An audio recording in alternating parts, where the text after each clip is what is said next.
tumefanya mnada wa 5 wa ufuta mkoa wa Pwani. Tumeuza jumla ya tani 1400.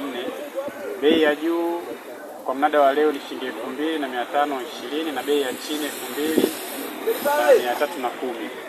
Kimsingi toka tumeanza mnada wa kwanza mpaka mnada wa pili bei zimeendelea kuimarika.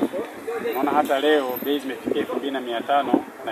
Kwa hiyo inaonyesha kwamba bado ufuta wetu unakubalika sokoni kwa sababu ya ubora wake. Katika minada hiyo 5 ambayo tumeshaifanya, tayari malipo minada 4 yote tumeshalipa kwa wakulima na wadau wengine wote. Tumelipa takribani malipo ya bilioni 23 mpaka hivi sasa kwa wakulima na wadau wengine. Tunashukuru wakulima wamekuwa wakitoa taarifa sahihi, taarifa za kibenki ambazo zinatuwezesha sisi kufanya malipo yao moja kwa moja kutoka kwenye akaunti za chama kikuu kwenda kwao.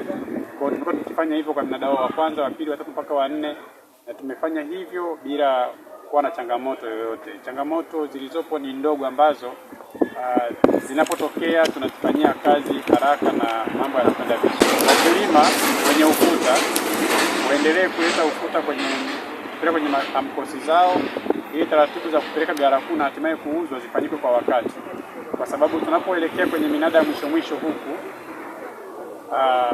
wanunuzi wengi wao wanapungua, na wanunuzi wanapopungua kwenye minada, wanapopungua katika kushiriki minada, maana yake hata ushindani unapungua na bei zinashuka.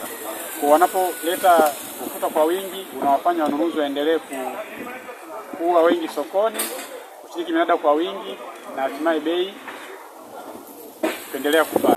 Kwa jina naitwa Maulidi Hasani Embu, ni mkulima kutoka wilayani Mkuranga na kiongozi wa Kingoma AMCOS.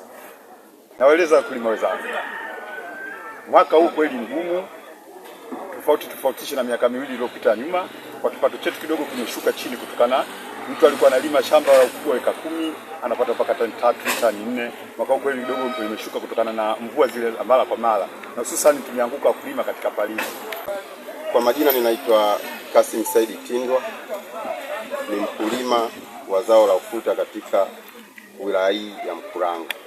Mnada wa leo ni mzuri sana, yani umeamsha matumaini sana katika wakulima katika wilaya hii ya Mkuranga. Mnada umeanza kupanda kwa mnada uliopita ule, na nafikiri mnada wa 4, lakini vile vile na mnada huu umeleta bei mzuri zaidi. Kwa hiyo natumaini kwa msimu unaokuja wakulima wengi sana wataongezeka kulima kwa kutokana na bei. Tumepata bei nzuri sana kwa kweli ukilinganisha na minada hiyo ambayo iliyopita hapo.